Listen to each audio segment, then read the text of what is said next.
And now, The Bonfire with Big J. Okerson and Robert Kelly. Scrunch you away from being the same person. And Boy George. throw Boy George in there. Yep. But Boy George, this is always a hard admit. Bobby comes down on me a lot for this. My initial thing with Boy George was attraction, which I find to be strange. I just thought it was I thought it was a odd-looking girl that would like me because maybe I'm not classically beautiful. He thought it was a girl named Boy George. Yeah. No, I get that. It meant nothing to me. He was pretty. It meant the look was so weird with the crazy makeup, and I was like, oh, this is like a party girl who's just like hang with anybody. He was like Cyndi Lauper meets Bono. Yeah. Jay's like, that guy, Man Steve. What a beautiful woman. Yeah, Guy Jim. Right. Boy George was awesome.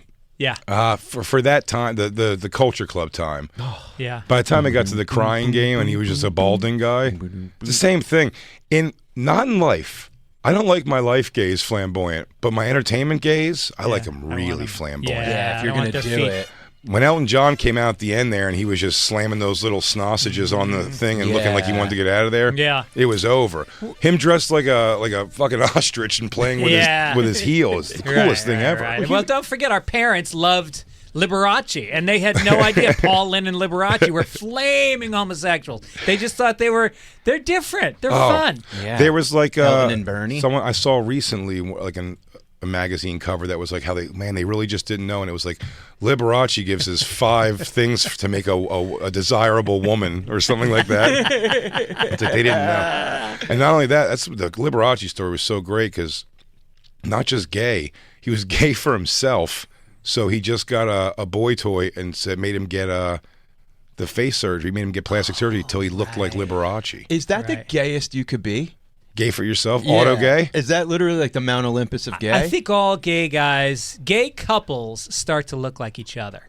Yeah. Because they ultimately just want to have sex with themselves. Like, they start going to the same barber. They get the same kind of layered gel thing. They get the same, whether it's Banana Republic. No, it goes for bear. You're right. It's like 2 bears or 2. It's very rarely like a twink walking around with a guy in a flannel shirt. You're saying Bert and Tom are gay?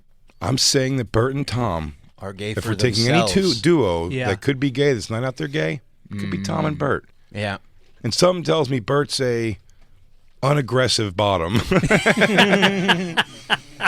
I'd be a screaming bottom. I'd be like, no, I changed my mind. I don't want to do this. I like girls.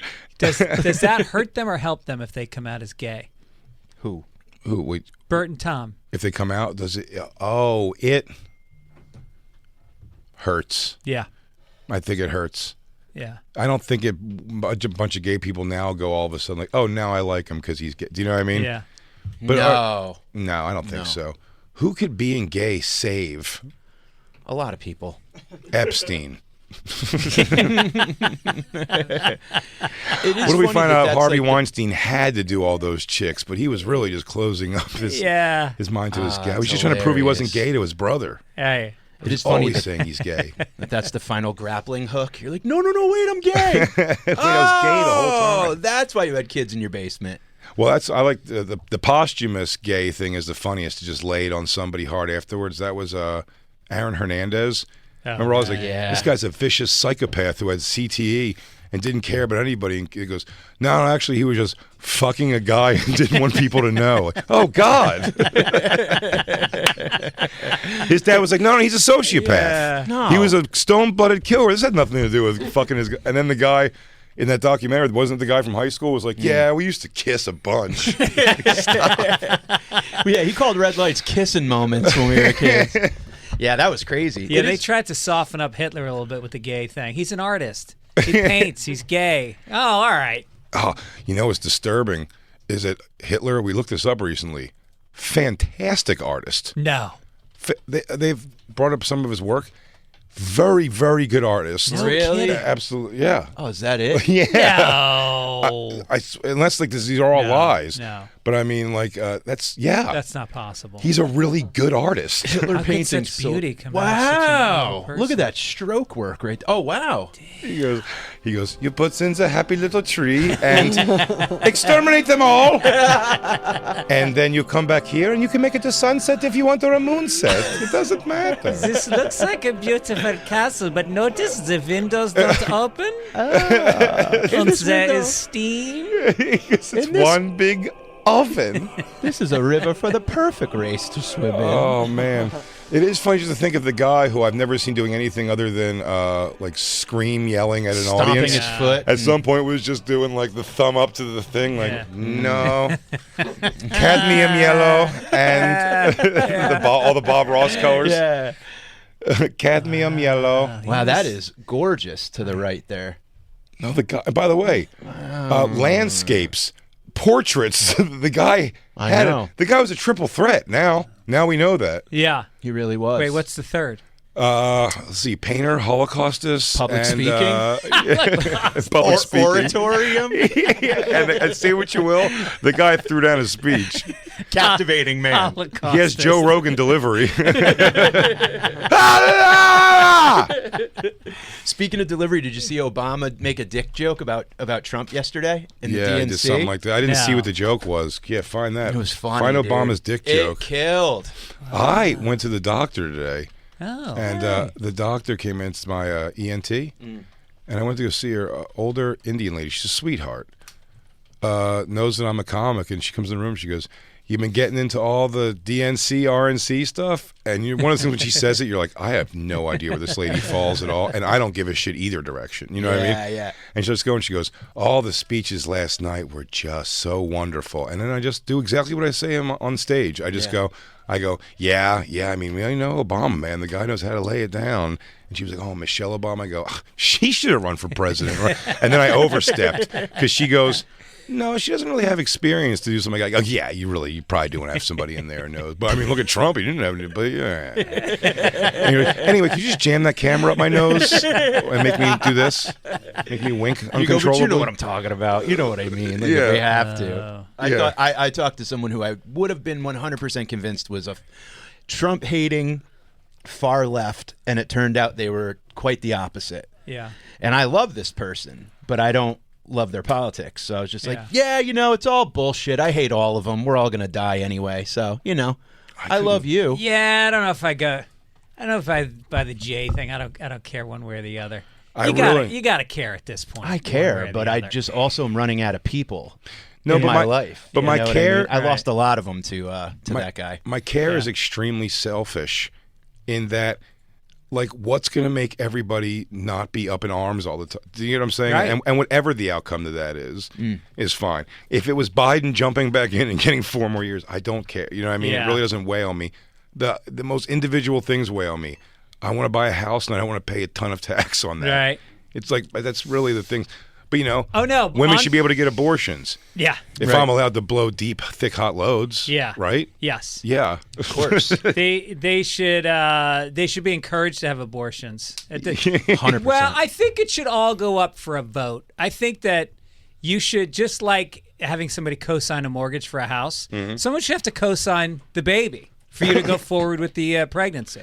Oh, a You have to second have- per 1 second No, at least. 10 people that will support you emotionally, possibly financially. If it all falls to maybe let shit, you can you move move in in. here? Yeah. Right. We don't need any solo. What do they call free solo No. climbers? no more Alex Honolds in the world. No, takes a village. You really should. I know it is crazy that people like. I was watching something the other day where it was like maybe in a World Star Hip Hop video. Mothers proud that her 15-year-old is pregnant because that's the age that she got pregnant. Yeah. You're like, Oh, man. someone needs to stop this bloodline. Those Yeah. aren't W's. Like, my daughter did it, man. Let some guy come inside of her before she was old enough to drive. Right. Fucking Like, pretty sweet. Apple Get to doesn't be a- fall too far from the whore. to be a 30-year-old grandmother. Yeah, this is very, very exciting. 30-year-old A grandmother that doesn't even qualify for AARP. Right. Oh, Mike, great news I found out recently. Anyone can get AARP. Are you aware of that? Yes. What? I didn't know that. Anybody. They want people enrolled because they know it's a stigma of being the old person's thing. Yeah. So now, any age, you Well, can what just do sign you up for get? What's the benefit? Discounted car insurance. discounted car insurance. I think if any meals before 5 come in at a cheaper rate. Coupons for the Outback Steakhouse and assorted things where Boulder's conglomerate. Yeah, right? You get the code to the off Outback Steakhouse. That's about all you'll get. You get the code That's to the not bad. Longhorn Steakhouse bathroom across the But I'll country. tell you what, though, $10% discount coupon on Outback Steakhouse pretty much makes your bloomin' onion free. Oh, look at that. You get the Yeah. Park Inn by Radisson, 10% off. By the way, have you been to an Outback? Outback? My mom lives in Florida, and there was one of the early Outbacks was down by her in Jupiter, Florida, and they Nice. used to have these thick, delicious steaks, butterfly shrimp that were like the size of your fist. Now it's literally like Burger King. It's so bad. Yeah. But I still have a hankering for it sometimes. Really? Yes. On the On most the road. basic level. Well, they get you where they get you is there, and we found out, I think it's ranked number 2 in the world of table bread. And Yeah, butter. their right, table right. bread's unbelievable. Yeah. What was number 1 was a shock to me. Bobby Kelly called it from a mile away. Never even tried this or had it. Could you want to make a guess? Best table bread? According to Franchise place, of course. It's a surprise, you said. Olive Garden. Surprised me. Olive Garden was on there, Cheesecake but Factory? nope. No, Cheesecake Factory was like 5 or something. I thought that would be higher because Cheesecake Factory was what I was going to say was number 1, or Outback. No, it'll blow your mind. Texas Roadhouse. Never been. I've never even been to one. No. But there it is. They say that table bread's the best. I'll tell Jacob, you. you've had it. Well, I think they call it Texas toast, right?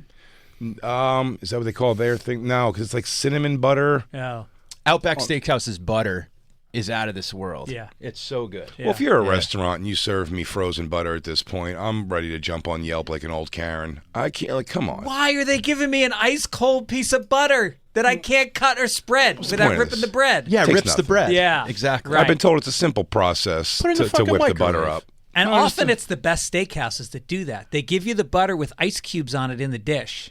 Dare I say, Whoa. Peter Luger Steakhouse gives you a frozen pat of butter. Yeah. How dare you? Yeah. How dare you? Hey, you what's- ate your steaks for years. All right. What's the name of the cup that they put the butter in? A ramekin? A ramekin. Thank you. ramekin. God damn, I was trying to think of that word yesterday on the way Christine home. loves the word ramekin. Also, and loves having ramekins. Do you have a house full of ramekins? We got 3, but I used to be a cook at TGI Fridays, and we worked a lot with Rammies. We called them Rammies. Little Rammies. Another Rammy of jalapenos, Rammy onions. I was the plate nacho guy, so I did all the Mexican food because we couldn't find a Mexican in New York, and that was cultural appropriation. Me doing the plate nacho station, Doing the Rammies. doing Rammies. I love of, this short order talk. Give me a yeah. Rammy. What was your shittiest job within comedy What do you mean, doing comedy? while you're doing comedy? No, I'm saying I never no, had no. a job while I did comedy because you're not going to believe this, and I shouldn't even say it out loud because I feel bad for young comics. I started in Boston while I was in college, and there was so many gigs because it was the comedy boom. Right. And I had a car, so I could make $50 a night, Yeah. and I was making a living by the time I got out of college. I've never had a job. I stopped. Incredible. I wouldn't have called it a living for a long time, but when I started doing comedy, I picked up a couple jobs here and there, but it was Yeah. always like bullshit stuff that I'd quit in a few weeks or whatever. And Yeah. be like, this isn't worth it. How much sleep I'm not getting, especially driving back from Philly to New York. Yeah. But I didn't. I was able to work the black circuit enough, and now it'll pay more Yeah. in this shorter term. And then, exactly you said, just getting through on like spot pay and everything, and, Yep. and make it work. But like, I lucked out to never have to get like Yeah, it a was job. It was like every Chinese restaurant in New England, New Hampshire, Maine. They all had like Chinese restaurants always had banquet rooms that they used 2 nights a week, and so like every fucking hustler in Boston was like Tuesday night comedy night in Nashua.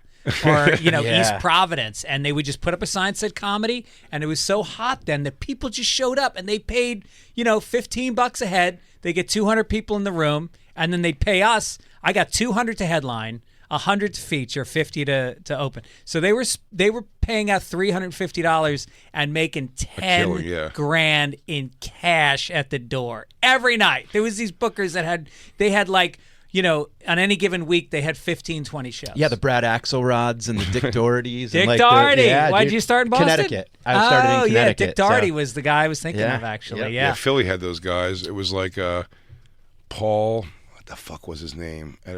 Paul Scarpati.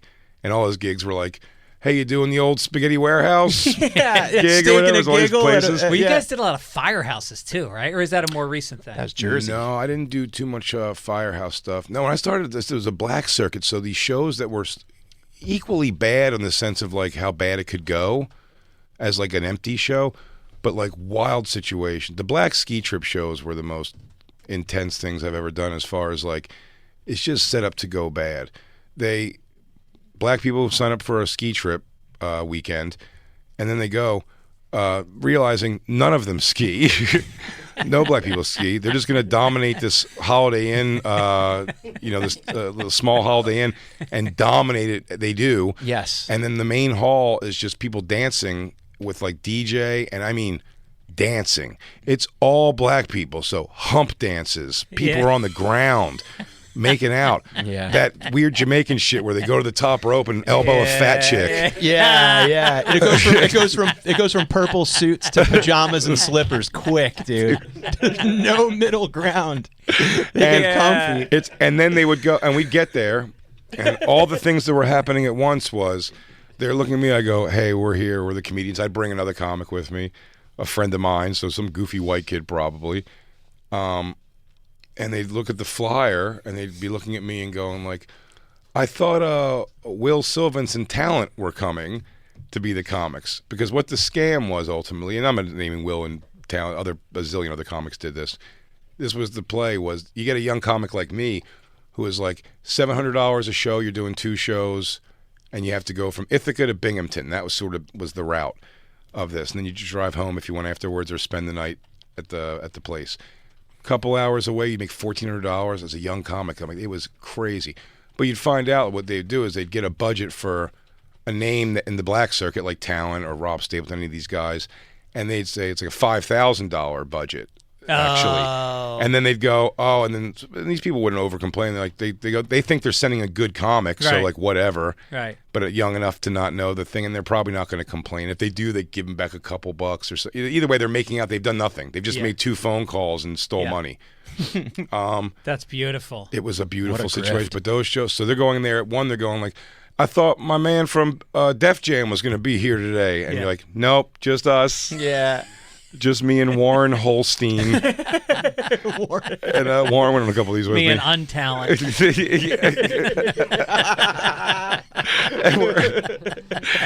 And man, we go in this thing, and then they go, all right, man, fine. And then they go whisper to a DJ, and the DJ goes, all right, everybody, take your seats now. We're going to start a comedy show in a few minutes. And this is people have to come out of like aggressive dry humps to be like what harsh light turns on.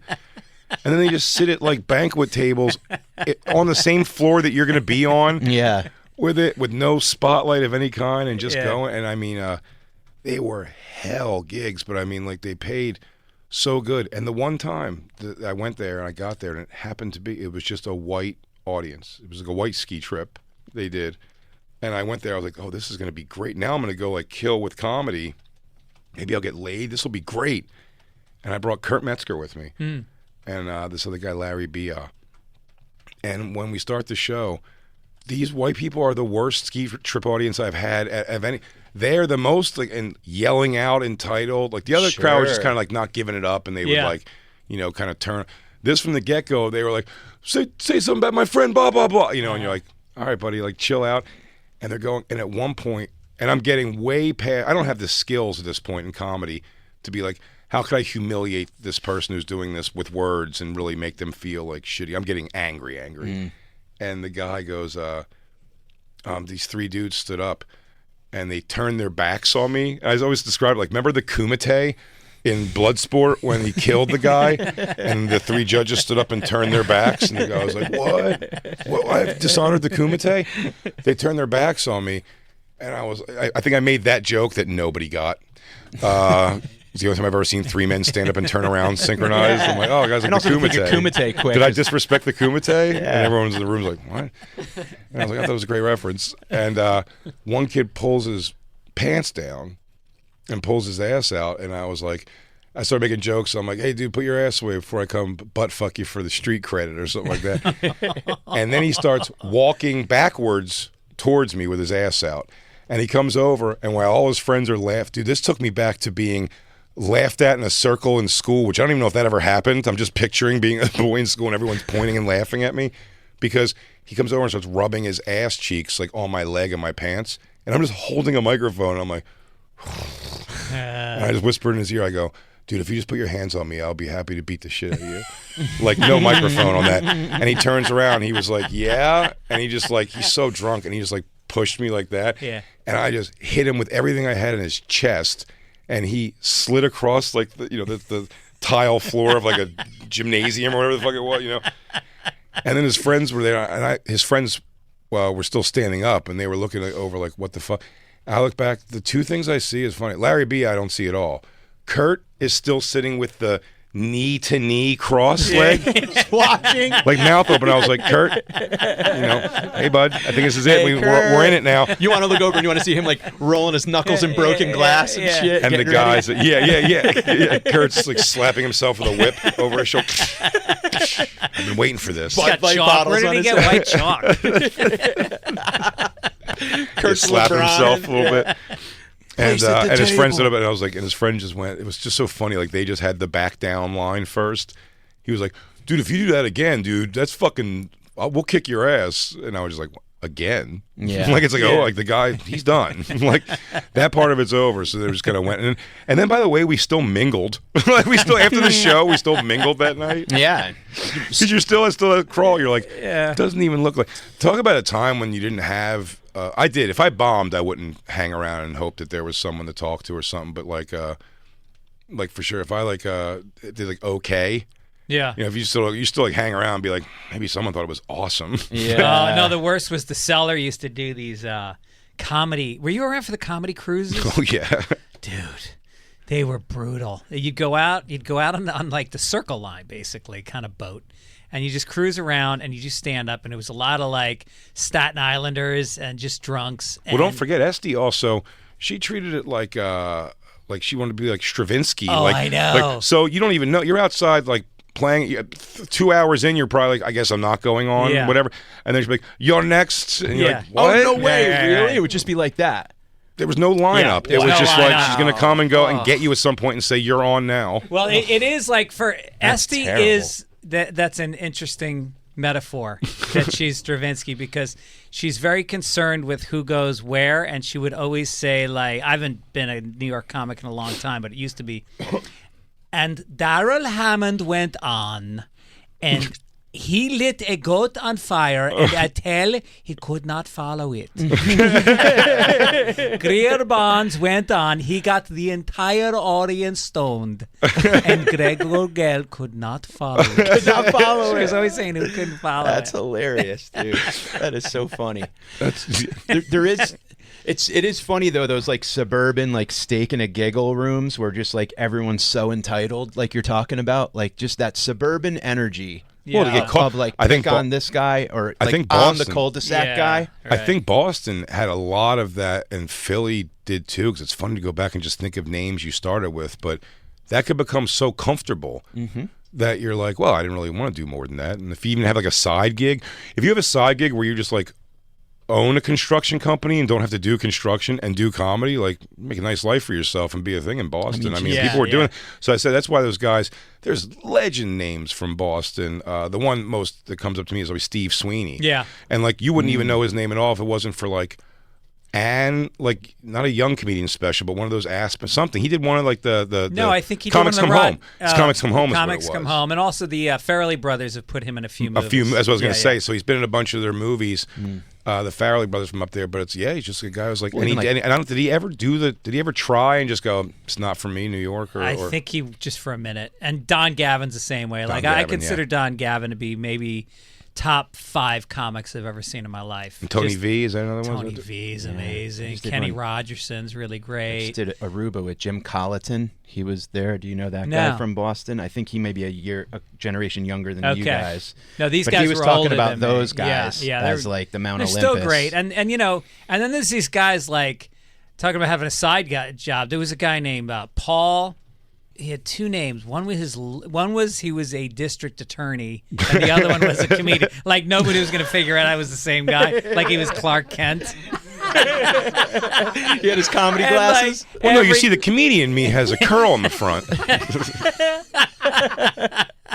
He doesn't wear a suit. He wears a sweatshirt with the sleeves rolled up. Comedy me wears my hat backwards. Yeah. That's a strange crossover of occupation, by the way. How many lawyers ended up in comedy? Yeah. Bonk, I right? know. Geraldo. Right. Vince very August, famously. I think, was one. Really? Oh, Vince August was a judge, Oh, was I he? believe. Yeah, I think he was an actual judge. There was a guy. It was funny when I first started comedy in Philly. One of the few white comics that were at the club. His name, he would go by Cousin Vinny. Was his thing, and he this is actually pretty funny. Okay, and he would always travel around with this guy named Rich Subio, who was just a big white dude, kind of wigger energy, wore like football jerseys and big chains, shaved head, like jean shorts, like a big kind of like, look like a football player almost. Traffic judge. And he just hung out with this guy who was lightly mafia affiliated. But, these are guys who just stayed in Philly. So I remember this part of the story when I went back, my high school crush said, hey, I'm having this beef and beer event. A Steinhoist? I'm having a beef and beer. If you want to come, I'd love to have you come do comedy on it. And this is a point where I'm like, this is a big ask, actually, which is, you know what I mean? But I'm like, I'll be there. And Christine's going with me. This isn't about like hooking up with her. She's married with kids and all this stuff. It was just like, I got no attention from her. Let me go blow the roof off this beef and beer for her. And it'll be pretty awesome when I come out of this. It's going to look really good for me. So me and Christine go down there, and Rob Mayo, our friend Rob Mayo, goes down to this gig, and we get on and this Cousin Vinny guy, she goes, he said he knows you, the guy hosting. His name is Vinny. He's using his full name now, 20 years later. And he's hosting the show tonight, actually. So I'm like, oh, okay. That's fine. He says he knows you. I'm like, and then I see him, and I go, oh, Jesus, it's that guy. He's now older. I think he's dating this very young girl, but he was dating a very young girl before who died suddenly, which is strange. And then when he's bringing me up on stage, he was trying to tell me before he goes on, he goes, yeah, I haven't been doing comedy too much. I started doing boxing announcing now. Boxing announcing is kind of like my big thing. I go, cool. And he goes, so, how tall are you, Jay? And I go, 6'3". And he goes, what do you weigh? And I go, I go, why? And he goes, because when I do the announcing now, I always do like the ring announce. They go, your next guy, 6 foot, whatever, weighing it, whatever, the heavyweight champion. I'm gonna give you a hold, the heavyweight king. And I was like, now you could just say like Legion of Skanks and Bonfire. Comedy Central. Yeah, dude, we're at a beef and brew. What are I'm you okay. talking Yeah, about? clubs and colleges would suffice over what you're gonna go tell everybody my weight. But I'm sorry, where I'm messing up this story was he asked me how tall I was, how much I weigh, and at the time what's funny was my heaviest weight ever was 340. No. At the time I was probably 280. Damn. I was probably 280, and I go 280, and then I go why, and then he tells me why, and I was like, oh no, don't do that for me, please. He goes, no, it's a good thing, and I go, oh, I'm like, well, if you could not, it would be great. And he was like, oh, he said he wouldn't, and then when he's bringing me up, we have a video of it somewhere. Are you looking for it? Where he shows I know it's so far away. When he shows my face, because he's on stage and he goes, are you guys ready for your headliner? This guy, he goes, weighing in at 6'3", weighing in at 300 pounds. He just added weight to it. He was weighing 300 pounds. Rounded up. He rounded You just up. see my face go, So I went up there. I had a really fun set, like fucking with the crowd and everything. It was good. It was like a cool thing. It was Philly and whatever. It was pretty easy to do. She's running around like a maniac. The girl doesn't pay attention to the show at all. So she's not being wooed by my comedy at all. She just like, sounds like he's doing good, like I thought he would. And then when we're leaving, she's standing there and she hands me a check in an envelope. She was giving me $300 or something. And I go, no. I'm like, here, Janessa. Oh, you got $1 a pound? I go, yeah, $1 a pound. I go, no, please. Christine is not even looking at me when I tell the story. She's so humiliated by how much this girl from high school doesn't give a shit still. And I slide the check back. I go, no, you keep it. And she goes, yeah, I already wrote the check though. And I was like, yeah, but I was like, but I'm saying, like, take it and just like rip the check up and just keep the money in the thing for the kids and the dance team or whatever. And she's like, all right. And That was it. Yeah, and I was like, all right, well, thanks for having me, whatever. And we left, and we get outside, and Rob Mayer just goes, man, she still doesn't give a fuck about you. It's like so, it's like she doesn't give a shit. Do we have drops from her? We have Janessa drops? Oh, that's Jay, brutal. that's such a lie. Yeah. Hey, you used to like Samantha Montavani. That is No. hilarious.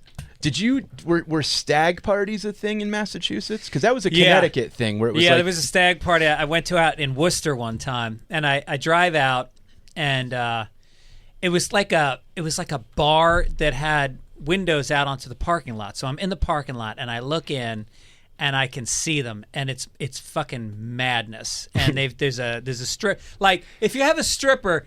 Close the curtains. Well, Yeah. can you Go in the explain? back Because I room. want to see if you guys have the same thing in mind. Because when Mike used to say stag party to me when we first started hanging out, I just assumed that was like a weird, like New England name for like a bachelor party, and it sort of is, but it's very specifically a thing. Because you said it starts off like the ones you said it starts off guys and girls, and then it no. divulges into a guys Yeah, like- hookers thing. Yeah, well, like wives and girlfriends and sisters and stuff will come bring Yeah. food, like, and set up the catering and stuff, and then And then you make them they take their leave. clothes off? And then they leave, and then they help set up like the, there's always a raffle table. Wow. And there's like, so the beginning is like pulled pork, Jesus. sausage and peppers, whatever, and then the old guys leave and the kids leave, and then the stripper comes. So the wife And then gets it the gets- assist on the unwanted pregnancy. Yeah. Now, This is your fault, You can babe. get a Why'd you make lifetime it so supply. inviting But the for these women aren't like prostitutes? hanging out; they're there setting up, and That's then they amazing. bounce. That's But I was amazing. thinking more. To me, bachelor party is like I've bumped into people I've been at bachelor parties with before. Like I'm not talking about like Sal's where we all went to Vegas and it's like a beautiful Yeah. time altogether. I'm talking about a place where it's like guys are going into a bathroom 3 at a time while there's this girl's chugging cock in each Yeah, bathroom and there's one stall. person like payphone calling for And when, coke and shit. and when a guy goes, dude, I haven't seen you since so and so's bachelor party, you go, Yeah. That never happened, but it was all to raise money for the groom, Stags. Oh, that's right. So Now instead this- of going to like a strip club, it was like, let's have the lowest common denominator hooker here. Yeah, no, this girl wasn't a hooker, but she was a stripper. And I walk in, and nobody. It was a surprise that there was going to be a comedian. I mean, like, it's like nobody wants to go from a naked woman dancing around to a guy doing stand-up comedy. And I had they gave me all these things. He sells shoes, so you could do like foot fetish shows. I'm writing jokes. I'm kind of new at it, so I'm like writing pages and pages. I'm trying out material, and I show up, and it's like in like McGuire's pub with the window. And so I park the car and I go inside and I go, yeah, I'm going to do the comedy. Is there somewhere I can put my notes? And they're like, no, just go out. There's no microphone. Just go out and, tell your jokes and roast them. So I go out and I'm standing there and they had peanuts. And I just start getting hit, like one peanut and then another peanut and then like a lot of peanuts and a lot of laughter. And I go, hey, you guys are an amazing crowd. You know what? I bet you guys like props. Do you like props? And they're like, yeah, we like props. And I go, all right, I'm gonna go. That's my car right there. I'm gonna go. They're in the trunk. I'm gonna go grab my props. And I go outside and I open the door to my car and they're all looking and I just fucking flip the bird and I get in and I drive off. And they can all see me through the window. That's fantastic. hey, do you guys like? They're like, back to the hooker. He goes, yeah, I got a slut in the car. I almost fuck all you guys. Want me to go let her out? You guys want 30 pounds of coke? I got it in my trunk. I performed for a bachelorette party once in a hotel room in New York. They gave me $200, and if it was dudes, I don't know if I would have had like the balls even to do, because it wasn't like a shitty thing, but just like the organization of like telling these girls, I was like, what you girls think you want me to do is a horrible idea for everybody. I go, but I go, everyone's sitting down already. I go, let me bring a chair here with you guys, and we'll smoke a joint, and we'll tell me about your things, and I promise you'll laugh and have like a funny conversation. Yeah. Like, tell me your goofy story about the thing. Versus me going up there and goes, so, hey, where does that sock go in the dryer? Am I right? I mean, I only have one dryer. It's in my house. There should be a... Hello? That is weird, by the way. In a hotel room too. Like you're just straight up in like you went to like room 413 Yes. to do comedy. Yeah. In a room. Jesus Christ, that's insane. And they put a mic. There's no microphone, but they had a microphone stand weirdly, and so you can kind of stand in front of it, and so you have the Gives you something feel. to lean on. So you have the feel. What if I was like, no, I have my own, and I pull out like the Titus? I go, the problem with marriage is it all leans towards the women's benefit. I did a benefit show and the microphone wasn't working, and the guy handed me a breadstick. And he goes, at least you got something to hold. Yeah. And when a joke didn't do well, I just started like eating the breadstick. Dude, the So I place went through you like went, 6 breadsticks. it's my favorite phone calls I got from you, Mikey, on the road from like a hell gig. Because Mikey started after I did. In Philly? So like, no, he's Connecticut. Oh, right. So What town? Where did I start? New Haven. Ugh. Moker's Wild. Do you Yeah, remember Joker's Wild? that mob place. Yeah, that place. That's where I started. Mike told one of those Mike or Bob mob biker guys to not kill me. Really? Yeah. And by the way, the guy didn't have a problem with me at all. He was just letting me know that he would kill me if Mike didn't co-sign for me, which was strange. That was like my third time meeting Mike also, by the way. I'm like, We hey, became Mike. real tight real fast.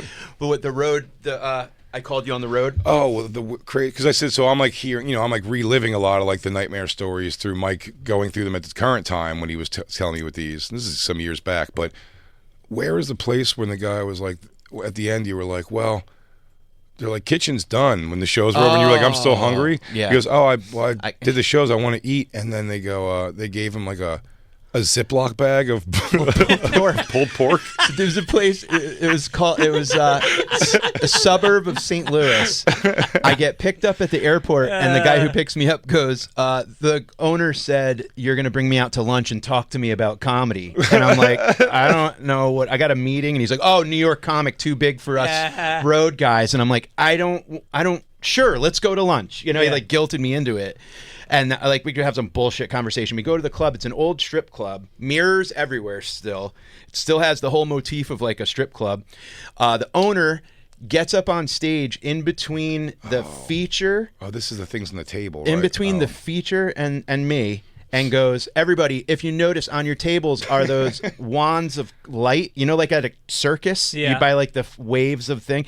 He goes, my daughter, give it up for my daughter. She's the waitress. She's going to college soon. I can really use some money. So the more drinks you order, it'll go towards her college fund. And now, real quick, let's do a prayer for the troops. But you're not even saying And he what he's does it asking you to do though when you want to drink.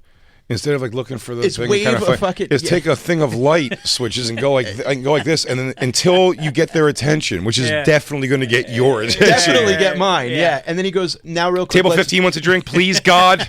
He goes, let's do a prayer for the troops. And he does like Lord Jesus Christ and does like a prayer for the troops. Which, look, I'm all for, but right before the fucking, you're going to do that as a guest spot? It's weird. And then I go up and I get off stage, and it was a horrible show. And I get off and I'm like, I'm starving. Do you guys have food? Is there anything? And he goes, no, we're all done. He goes, let me see what I got for you. And he goes in the back and he comes back with a Ziploc freezer bag of just wet pulled pork with like a little bit of cheddar on it and like not a fork, not bread. And he just slaps it against my chest and goes, here you go, buddy. Bring that back to the hotel. And I just have like a pillowcase of pork, dude. You didn't have a thing like a Even have sad a- shit. He didn't even give me a fork. Yeah. And I just had this pork bag. Yeah. And I went to the hotel. I threw it against the wall of the hotel outside. I was so pissed. And then I go in the next day. A guy who was a local comic goes, make sure you get paid cash because this dude bounces checks like a motherfucker. So I go in. Remember I told you I asked him for cash? And he pulled all the waitresses in and goes, everybody empty your aprons because New York over here needs cash. And they're all like, well, and he's like, it's all right, I'll pay you this week when the check's clear. And I'm like, you're making me steal from your fucking... Wow. Dude, it was brutal. You go home with change and Literally ones. wet dollars and shit. I love the amenities that have played. Paco was with me when we went to Jacksonville, right? That was Jacksonville last time. And they're like, you guys, free access to the buffet. It's a motel, the Jacksonville Comedy Zone. Yep, I've been there. It was I think the first paid gig I got in my entire life. I still enjoyed it. One, the club itself is good. Yeah. The actual comedy club is good. Yeah. You did it before, yeah. Yes. It's a good comedy club. It's not the hotel that it's in, which, by the way, to their credit, you could stay somewhere else if you want. I'm always like, dude, drop me in Beirut. Let's watch it happen. Let's watch abused women come there in the middle of the night with their sad kids. Yeah. Everyone's got black eyes. It feels Everyone's like, fat and thin. It feels 9-year-olds breastfeeding. If a door kicks open, they're all aware of the prostitutes everywhere, but then they're like, you could have some of that buffet food. And I mean, me and Pago ate it 2 of the 3 days. Yeah. That buffet. And just with the things you're like, this is fine. And they're really hyping like all you can eat crab legs and all this stuff. And you're like, all right. And we're having at it. I'm not going crazy, but we're eating it. And then we came back here on the show. You were here, right? When we looked up the Yelp reviews of that place. And so it's like, how did my steak have feathers in it? It's like just things that don't even make any sense. Dude, I worked. That was my first. Honestly, I think it was my first paid gig. It was back when you used to mail out VHS tapes to clubs on the road. Yeah. Yep. And then you'd go on the road and you'd walk into the manager's office and you would see floor to ceiling stacks of VHS tapes. You'd be like, oh, that's why the guy didn't get back to me. So I go to Jacksonville. And I've never left Boston. I've been doing comedy in Boston for a few years, but I've never left. I've never gone on the road. And I get down there and I walk in the gift shop and there's this little Florida honey. She's got to be 17 years old, and I'm flirting with her, and she comes to the show, and then after the show she comes back to my room and she gives me a blowjob, and then she makes a mistake of asking me to have sex. I'm like, I'm one and done, baby. I'm Boston, baby. I'm like 24, but I'm still. You already know you're one and done at 24. One and done guy at 24, and so she got mad at me and she yelled at me, and I came home thinking like, oh, this is what the road is like. You just always get blowjobs, and then it was years before I got another one. Yeah, the first one being a biggie. Yeah. Well, you probably set your standards too high, man. I would go out with a tell when I was younger. Yeah. And just, it was, I mean, whatever washed up at the very end, I was happy to be like, let's go. You're like, I'm not one and done, I promise. Then when you're done, then when you are done, you put on each other's clothes by accident. Oh, God. That's a big You're like, oh, this is your Tweety Bird shirt. Dude, I've seen some, what I can only describe as heaving backs when I've looked down at a blowjob, and you just see like a... It looks like you have to quietly escape while they're asleep still and not make them move. Like, you're looking at dough rising. Oh, dude! Wow. Where you just see tension in big round shoulders? You know what I mean? Yeah. It's like, if you push it, it's just tight as shit. Just tire flipping. Yeah. And the calves are really hard and defined from pushing all that weight around. I want to hit her with that thing that checks tires and go ping, ping, ping. Now, these things are good. It's got about another 2 seasons in it. She's made of radial. She's steel radial. You're fucking the Michelin Man at the fucking.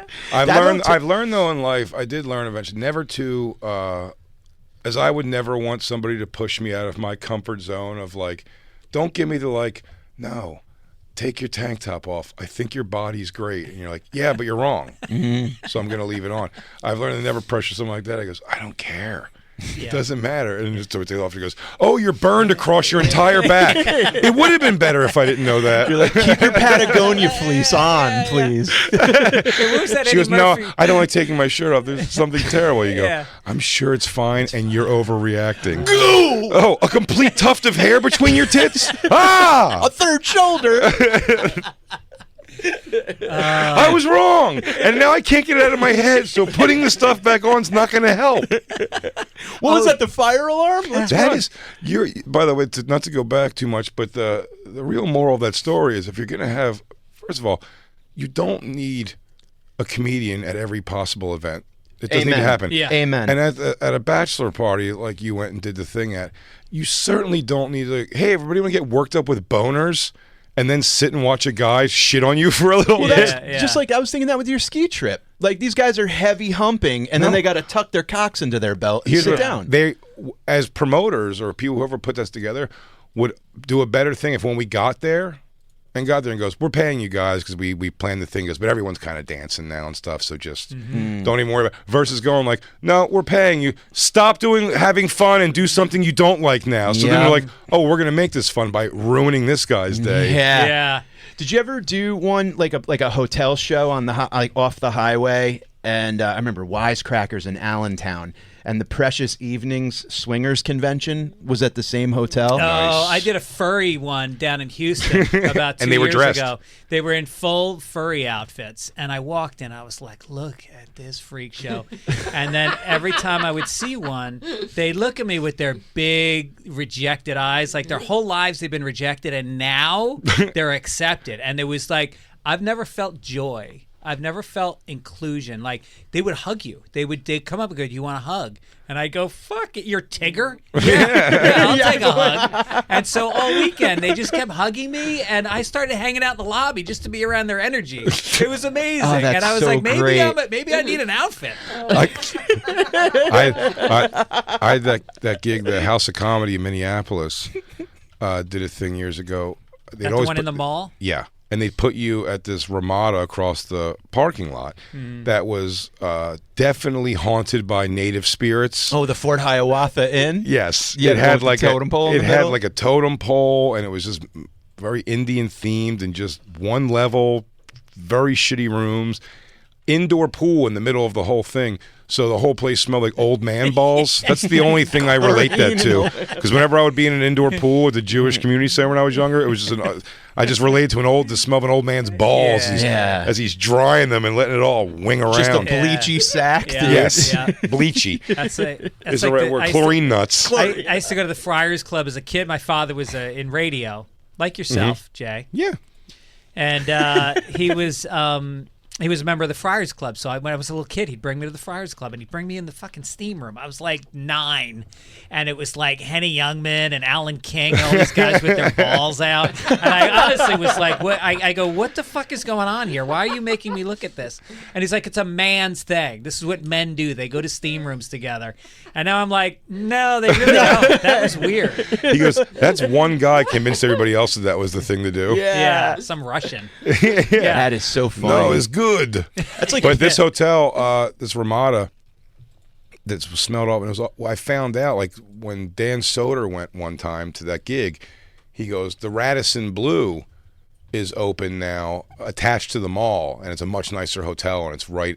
You could walk through a air bridge or a sky bridge, and you're in the mall. Wow, that's great.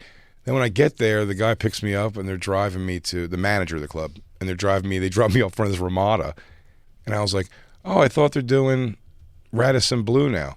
And he makes the mistake. He no longer works there, I believe. He made the mistake of just going, yeah, it's weird. He goes, the lady who books it, it's just like he goes, at the beginning of the year, she goes through the lineup and says, like, put this person in the good hotel, put this one in the fucking shithole. And basically, I made the shithole list, she was saying. So that's sticking in my ass already. Then I get inside, and I'm waiting 50th in line to check in because there's a furry convention there. In this very small motel, a furry convention. And I remember going back and almost teary-eyed demanding that they move my hotel because the first night when I came home from the shows, I went in my room, and Jacob, you know the story. I went in my room and I was like, I'm hungry and there's nothing to kind of get around here to eat. This is kind of before Uber Eats and all that shit was even available. And I'm walking around and I go to the front desk and I was like, is there like vending machines or anything? And they're like, yeah, like down the hall on the right over there. And I was walking down this very long hall of the vending machines, and then a couple, I assume, one looked more feminine, I guess, in clothing, but they were dressed like pirate crows. And I don't mean like Brandon Lee's the crow. I mean like they had crow faces on with beaks and everything, but like pirates with rubber gloves. And they're looking at the vending machines, and they're not talking. They're pecking head at each other. Scared. I was like, that's what I said. I went in my room. I was like teary-eyed, and I was like, I have to go somewhere else. So fucking great. They're pecking at the corner. They're trying to peck A2. They're like them just looking at each other. They were like, and by the way, I'm far enough down the hall that they may have been saying like, do you want baked Cheetos or flaming hot? These furries fuck. Oh yes, That sweaty. whole convention, it's like squirrels with chimpanzees, like all kinds of mixtures in the wild. I'm tired of people making any kink sound like it's not sexual. Yeah. When they people oh, there's all these guys that are in My Little Pony. Like, it's sexual. Yeah, And it they're all like- ends when you're coming. And they're like, well, no, you can't fuck a cartoon. He goes, you jerk off and think about fucking that cartoon. It's sexual. You're into this for a sexual reason. What's the point? Like, you know what I mean? Right. No, it's like being in the David Lynch movies. No. It's always so fun to venture out of your comedy world into whatever's going on in the hotel. I went up to like the Precious Evenings like main room where they were having like that's where you met, and they had trays of keys. And that's where like you and your the people you were going to fuck that night, you grabbed keys and went off into the room. And it was so wild to just like grab a drink and watch everybody like size each other up and shit. Yeah. So like one couple would look at the other, whisper at each other, and be like, nah, she's not my type, whatever, and then go to another one. And I was sitting in the lobby, and a lady came down, just sweating, mascara everywhere. She's like, we're going to need a lot of towels in room 313. And I it's just like, got what the fuck I just got is going gang raped by the Rocky and Bullwinkle cast. on? She's like, Inspector Gadget and Dr. Claw both fisted me right now. Right, the unicorn hurt. I performed one time for it was in New York City too. I think it's maybe Gary Vee or somebody came to me and was like, you want to perform for like a nudist thing? It was like a nudist night at this place, and I was like, yes, absolutely. And I get there. The nudism part started like after the show. It was like 3 people in the room or something, right? You went with me to that, didn't you? But I told you, I was like, nobody was like, what a waste of fucking time. Like, hey, you want to just perform for a bad crowd before they do something you want to see that you can't go to also? Actually, they told me I could go to, but they were like, no, but it's nude. Like, you have to take your clothes off. I'm like, no, then I'm out. Like, I'm not going to do that at all. No. I thought I was going to be able to stare at your dicks and pussies while we did this. What if they let you Winnie the Pooh it with a tank top on? Would you have stayed?